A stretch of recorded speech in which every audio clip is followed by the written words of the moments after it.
Mantan hakim tanggapi klaim baru Ferdy Sambo, sampai kapan mau melawak?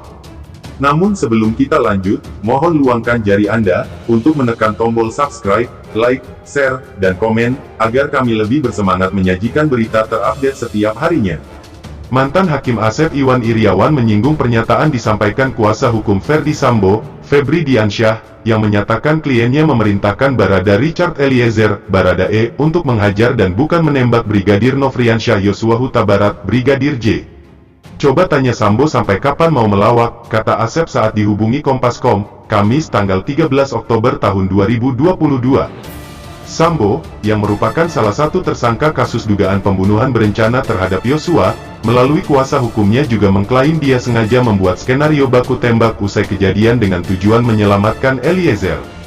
Ketika ditanya jika Sambo tetap berkeras dalam persidangan dengan keterangan itu, Asep hanya menanggapi dengan jawaban singkat. "Ya enggak apa-apa, hiburan, mungkin nanti mau stand up komedi," ujar Asep yang merupakan dosen Fakultas Hukum di Universitas Trisakti. Pengakuan baru Sambo terkait kejadian pembunuhan berencana itu berbeda dari apa yang diperagakan dalam rekonstruksi beberapa waktu lalu. Dalam rekonstruksi itu terlihat Sambo berdiri di samping Eliezer dan memerintahkannya menembak Yosua. Menurut adegan rekonstruksi, saat itu Yosua sudah mengangkat kedua tangan ke depan dada memohon untuk tidak ditembak. Kuasa hukum Baradae, Roni Talapesi, membantah pernyataan kubu Sambo. Roni menegaskan Eliezer sampai saat ini tetap menyatakan Sambo memerintahkannya menembak Yosua. "Sesuai keterangan klien saya dan masih konsisten hingga saat ini, bahwa perintah dari FS adalah tembak bukan hajar," kata Roni saat dikonfirmasi, Kamis tanggal 13 Oktober tahun 2022. Menurut dia, perintah yang diungkap Ferdy Sambo lewat kuasa hukumnya itu sebenarnya bukan soal baru, bahkan, dalam rekonstruksi pun terdapat perbedaan antara Ferdy Sambo dan Baradae. Roni mengatakan, perbedaan keterangan Ferdy Sambo itu wajar, sebab, itu adalah pembelaan agar pelaku lepas dari hukuman yang didakwakan kepadanya. Tetapi, di persidanganlah nanti tempat menguji keterangan FS itu dan kami memang meragukan keterangan FS itu sejak awal karena kerap berubah-ubah, ucap Roni.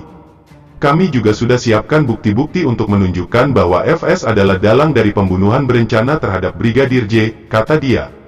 Roni juga membantah klaim Sambo yang menyatakan membuat skenario baku tembak buat menyelamatkan kliennya. "Harusnya bila mau melindungi anak buah, khususnya Baradae, maka FS seharusnya tidak melibatkan siapapun, khususnya Baradae dalam peristiwa pembunuhan Brigadir J," kata Roni. Menurut Roni, sejak awal kasus ini sudah dibangun dengan kebohongan, misalnya skenario baku tembak yang berujung kematian Brigadir J. Oleh karena itu, kata Roni, keterangan Sambo soal apapun memang patut diragukan karena sudah membangun kebohongan sejak awal terkait kasus pembunuhan Brigadir J. Selain itu, menurut dia, media massa dan publik perlu mencermati status Ferdy Sambo saat ini, kualitas keterangannya patut diragukan karena statusnya sudah diberhentikan secara tidak hormat dari Kepolisian Republik Indonesia. Artinya apa? Status FS itu menunjukkan kualitas keterangannya yang patut diragukan. Mengapa FS telah diputus diberhentikan secara tidak hormat sehingga kualitas keterangannya patut diragukan karena sudah diberhentikan dari Kepolisian RI, kata Roni.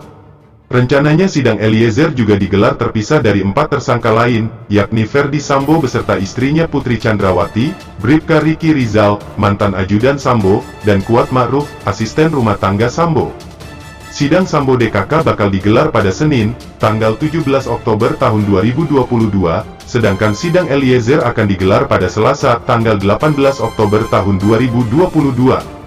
Ferdy Sambo, Putri Chandrawati, Bribka Riki Rizal, Barada Eliezer dan Kuat Ma'ruf dijerat pasal 340 subsider pasal 338 junto pasal 55 ayat 1 pertama dan pasal 56 pertama Kitab Undang-Undang Hukum Pidana, KUHP. Sementara untuk perkara obstruction of justice di penyidikan Brigadir J telah ditetapkan 7 tersangka.